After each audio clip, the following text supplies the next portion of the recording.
What would you do if you knew a global pandemic was coming? Something that would disrupt our economy and potentially disrupt the housing market and just change the way that real estate is done. So I know it sounds kind of silly. I'm recording this video August 6th, 2020, in the midst of COVID and the pandemic. And the reason I posed the question that way is because I don't think this thing is going anywhere. I don't watch a lot of news. I'm not reading a whole bunch of stuff. I'm not caught up in the 24-hour news cycle or on social media. I do check a few just data sources and apply logic to those data sources to come to the conclusion that like this virus doesn't really care that it's election year. I know there's like just theories going around that there's, this is a hoax and it's linked to the election, and there's a left and a right political side to this. And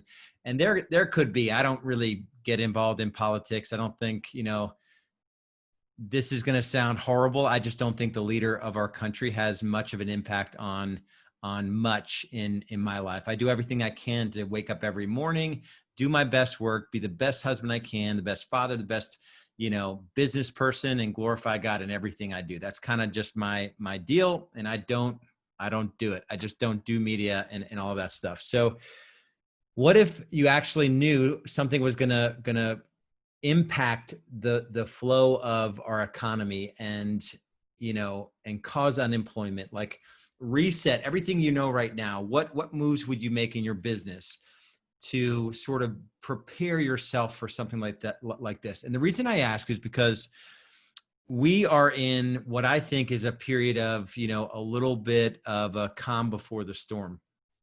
Don't get me wrong. In March, April, it was pretty stormy. There was some stuff. Everyone was just sort of kind of like normalizing to this new order and this new way of doing business and just acting, and just consumerism shifted, and fear, and the whole mask wearing thing right now, and should I go out or shouldn't I go out, and we want to be in a period of normalcy and go back to the way things were, and they aren't the same. I've been not impacted directly from COVID. I know folks that have been, and it's a real thing. And so I would really urge you, if you think this is sort of politically based, or you think there's a wrong or right side of this thing, it just is what it is. And as business owners, we have to be able to just take into account what's going on. I do think there's going to be a bigger economic impact to this. Housing is super strong right now. The challenge I have for you is, what would you do if you knew that a slowdown was coming? And there's three things that I'm doing to prepare for what that might look like. And this is not like, I'm not, a sky is falling type of business person. I'm generally, out there in the future, and I don't let, current challenges get me down. And part of this is just being a realist. And what if this does, stick around for longer than we expect? And what if it does have an impact on the housing market? And so anyway, so here are three things. The first thing is to still be conservative with your cash and your expenses. So protect what you have. And this isn't the time, especially in, probably a couple of really up months in most real estate markets. Like, we can't keep listings on the market. They're going within a few days. We had an amazing June, an amazing July. August is looking to be amazing. What if it doesn't continue to be amazing? So our personality type, we tend to look at like everything with a positive lens. And when things are going well and we have this sort of bias towards positivity, it can be a dangerous combination, because we think things can't possibly get bad, right? So be conservative with your cash and expenses. Where can you get cash right now? If you own a home, surely you should consider refinancing your home. I'm not a big debt guy. I do have debt only on my home. And if there ever was an opportunity to, leverage your home as a source of future cash, this is that opportunity. And, that's not telling you to to take out a home equity line and buy a boat with it.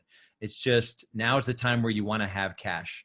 And there's going to be opportunity. You may need the cash to sort of feed your business for a period of time, or there may be opportunity to take advantage of, and not in a horrible, evil, capitalistic kind of way. There just may be opportunity to help someone who is less fortunate than you, who may have to dispose of an asset that you can capitalize on because you're in a position where you have cash to take advantage of that situation. So that's number one. Number two is to lean into your cadence, both in your business and personally. This is a big one, and I went a little bit, well, not a little bit. I feel like I went a bit off the rails, when things got real in mid-March. And, we had just gone on the week before everything hit, and it was like, oh my gosh, this is like, I feel kind of stupid looking back on it. We went to Hawaii the first week in March. And then when we came back, that's when everything was like, yeah, this is like the real deal. And, looking back on it, I mean, probably should have known better. I think I just see things through that positive lens all the time. And I'm like, this isn't probably as serious as they make it out to be. And that was super wrong, obviously. When I think about Cadence though, I went off the rails quite a bit. My morning routine suffered, my daily cadence suffered a little bit personally. In the business has a cadence. The business was, still super intentional. The real estate team has a cadence around a 7 a.m., tell me something good call, a 7:30 rev up where we role play and pray and sort of prepare for the day. 8 to 11's new business development. 11:30 to 1:30 or so is lead follow-up. So that cadence was intact. We didn't really slip off of that at all. I just found myself personally staying up late, waking up late. The kids were off school and they got off their calendar. I don't think we've still recovered from that crazy sort of shift in calendar. So what is your cadence? Have you gotten a little sloppy as the last couple months in real estate have been really strong? Have you gotten away from the things that, are going to lead you through something a little, squishiness in the market? Or if our economy does take, the housing economy, the housing market takes a little bit of a turn, or, something happens to sort of, shift consumers' mindset around housing. Like I'm not smart enough to know all of that. I know inventory is super low. I know there's a reason to be bullish if you're in real estate. All that's well and good. I'm just wondering though, if we've gotten away from our routines, away from the things that we know are going to lead to success, whatever the market is. And so there's encouragement there, stick to your personal routines, and also your personal wellness routines. Right? I went off the rails in my diet. I felt like, well, of course, this is a good reason to eat potato chips. It's COVID-19, right? And that's not a good reason to eat potato chips ever. There's never a good reason to eat potato chips like 5 nights a week while you're, binge watching, something Better Call Saul on Netflix. Just not a good idea. So lean into your cadence and be consistent with it. And if you have team members, they're in a position where they're consumed in all of this media. They're consuming everything that's going on. They're on social media. They're sort of, everyone is in the rut of, even pre-COVID, social media was challenging, right? And news is challenging. And these like really high quality productions, Netflix, you can go on there and you can just watch like the best stuff for hours every night and never get through all the content. Right? So that's always going to be there. It's always going to be a temptation. It's always going to take us off the cadence that we need to be really successful. And there's really nothing great on Netflix. Netflix happens for me between 10 and 12 at night. I need to be in bed, sleeping, eyes shut, 10 to 10:15, so I can get up 6 to 6:15. So Netflix is never a good thing. It's always 10 to 12 at night. And it's, it feels good in the moment. It takes me off of my cadence. And my cadence starts with not my morning routine. My cadence starts with the time I go to bed. And so I was impacted quite a bit there. Number 3 is to be patient and watch your natural tendencies. I mentioned it earlier. We have a tendency to kind of be positive. Business builders in real estate, we're generally just positive, right? We're futuristics. If you've ever taken the Strengths Finder, I think it's called Futuristic, and it's like we're always in the future. So we're always seeing past like the current challenges, which on the one hand, it's super helpful because it allows us to keep going when things are hard. On the other hand, it's challenging because things might be really tough and we're going to not really honor that. We're not going to, listen to our team when they say they're struggling because of what's going on. We're just in the future. Come on, stay up, keep up with me in the future. And we tend to exhaust people. The other thing I would mention is, in terms of watching your natural tendencies, is that when sort of an entrepreneurial minded team leader or real estate agent, we tend to, when we're not sort of making progress in an area of our life. So say we're not making progress in real estate. We tend to look for things to change or disrupt. Like the dopamine hit we get from switching CRMs or trying this lead source, or what's another good example? Switching coaching programs and thinking there's like, this is the reason I'm not getting success. Let me switch to this one. We've had some of that. We've had people leave real estate B school thinking the grass is greener somewhere else. And we've had even more people come into our world that know that what we teach is the real stuff, the real stuff that's sustainable, that's going to last forever in your business. And so your natural tendencies, how do you react when you're not sort of in momentum, when you're not growing your business and you feel like you're not making progress? Are you constantly chasing squirrels and getting distracted by shiny objects? Those are the momentum killers in your business. And if you don't watch yourself, you're going to be challenged to grow in your business and your life, and not only by your numbers, not only by selling more homes. There's so many ways that we can measure growth. And in real estate, traditional success, traditional ways of measuring growth is strictly by the number of homes you sell. Nobody is caring that you had 100% increase in date nights this year over last year. Nobody cares that you had, on average, you have 4 times increase the amount of time you spend with your children during the week, just quality time face-to-face with your children. Nobody's counting in our industry if you're emotionally well. Like, hey, I have a 2.1, X increase in my emotional wellness. I've lost 20 pounds and I'm running, 3 to 5 miles 6 days a week. Like, I don't get awards for that. I didn't do that last year. This year I'm crushing it. I'm running like 25 to 30 miles a week.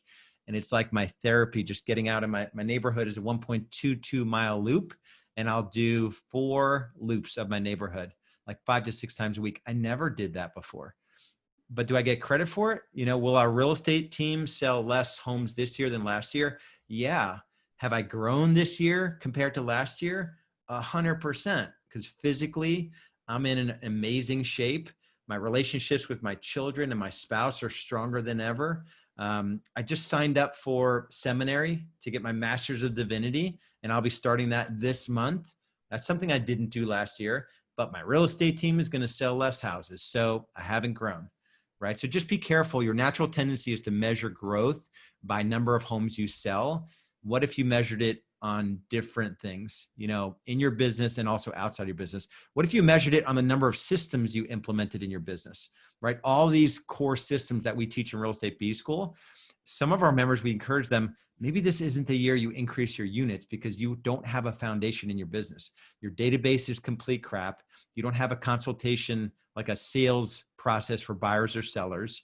You don't have any, like your yard marketing system is not strong. Your lead management, texting, email nurtures are crap.